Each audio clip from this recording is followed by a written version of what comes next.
Right, how's it going guys? Welcome to another video. I'm going to be going around my garden collecting as many seeds as I can because this is the sort of time of year where everything could go into seed. The flowers are all finishing, mostly, and this is the opportunity to save money next year, so I'm going to be saving as many seeds as I can.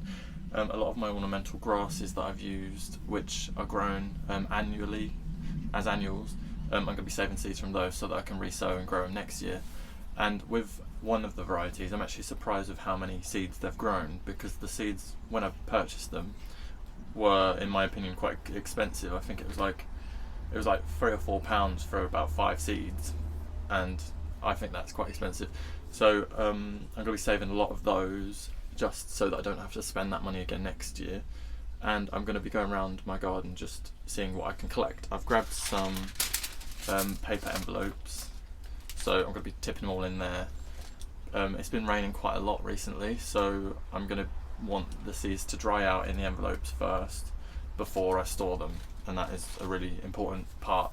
I'll go through, once I've collected them, I'll go through the process of storing, and I'll give some tips and what you need to do when storing seeds. But I'm going to be going around, because I noticed behind me as well, on my way in my greenhouse, I've got some fennel there, and there's loads of seeds on that at the moment, so I'm going to be collecting them. And I only noticed that this morning, I didn't know that had seeds on.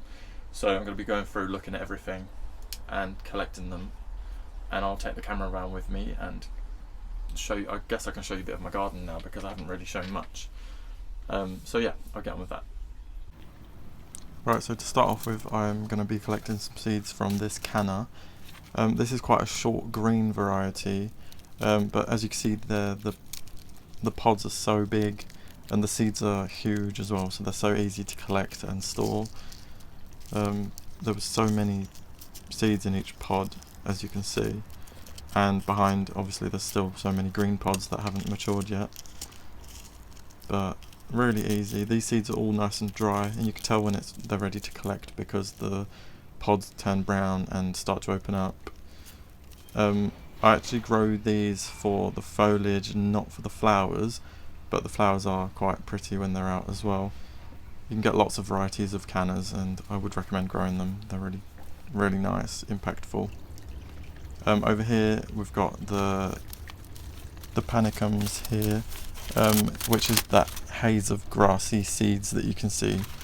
I'm only going to be taking a few of these stems because I still want the effect of the plant there, but it's absolutely covered in seeds, so a couple of stems will do me just fine to grow more next year. And this is the plant that the seeds were quite expensive, so just popping them in the green, in the envelope, and then processing them by removing the seeds from the stems and just popping them in a seed packet or an envelope or a sealed jar. Just as long as they're dry, that's the most important part.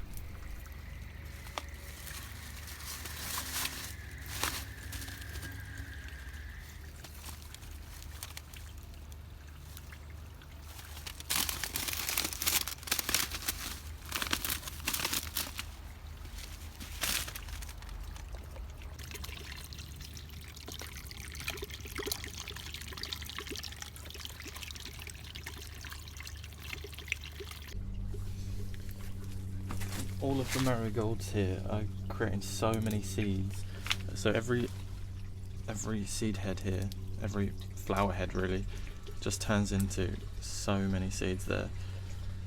And they can all be saved. The only thing I'll say about these, because I've got so many different varieties, the seeds may not come true to type, so they may be a mix of all the marigolds I have, which is fine by me because I kind of bought a mixed pack in the first place anyway. But there's all that just from one flower, so imagine how many seeds I'm going to have after collecting loads. And if I can move the camera, you can already see here, there's a lot of ash in the garden because we've had a fire, but all these seedlings here, and coming up all here, they're all marigold seedlings that have just self-set, so I'll be collecting some of these. I'm not going to be keeping too many of these because I'm not going to need hundreds, but I'll collect quite a few. Right, it's a very strange camera angle here, but the seed heads for the fennel, you can see all these seeds here. I'm going to be pulling all of those off and collecting them. and they should just simply come off if I pull them. But I'm going to actually be cutting the flower heads because I'm going to be taking them indoors. I don't have an envelope out here for them at the moment, so I just don't want them all to fall off.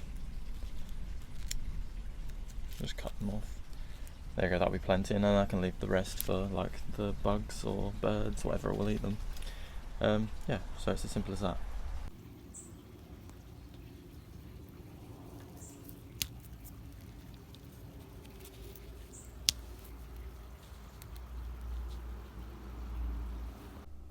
Right, so here's all the seeds I've collected today. This is the fennel seeds. I'm just going to be pulling them off of the stems there and placing them in an envelope or a paper seed packet. Then here I collected some of my sweet peas, Spencer Wiltshire Ripple. These ones are, and they're the lovely purple and white flower that I showed briefly. And then next to it we've got some canners. I don't have this the cultivar name of these, but they're just like the green variety. So there's a lot there. And then here I've got the Panicum, what's it called? Sparkling Fountain, and I have a lot more of those seeds, but they're in the envelope.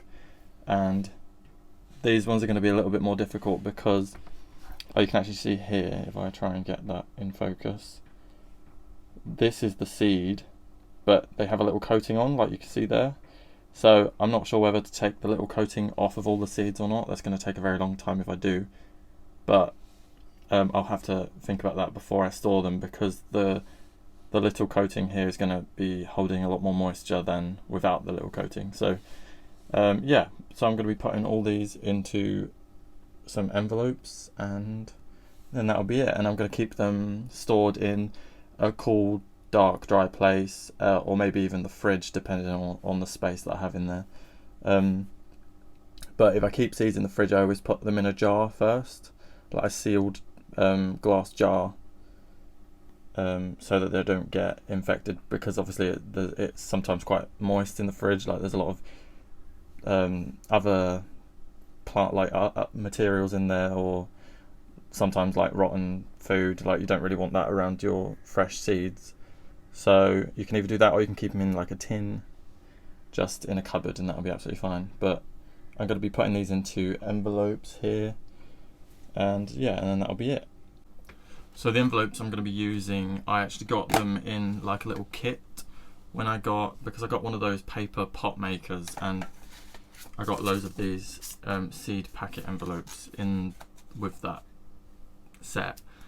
And yeah, so I'm going to be writing down the name. I'm going to write the year that I collected them, or like the month and the year, and then the notes I'll just write in the variety, cultivar, and the like colour of the flower, stuff like that. If you're forgetful like me, the colour of the flower, the height, that sort of stuff, that's what you'll want to write down, and then just keep them over winter, and then you would have saved yourself a lot of money in the spring.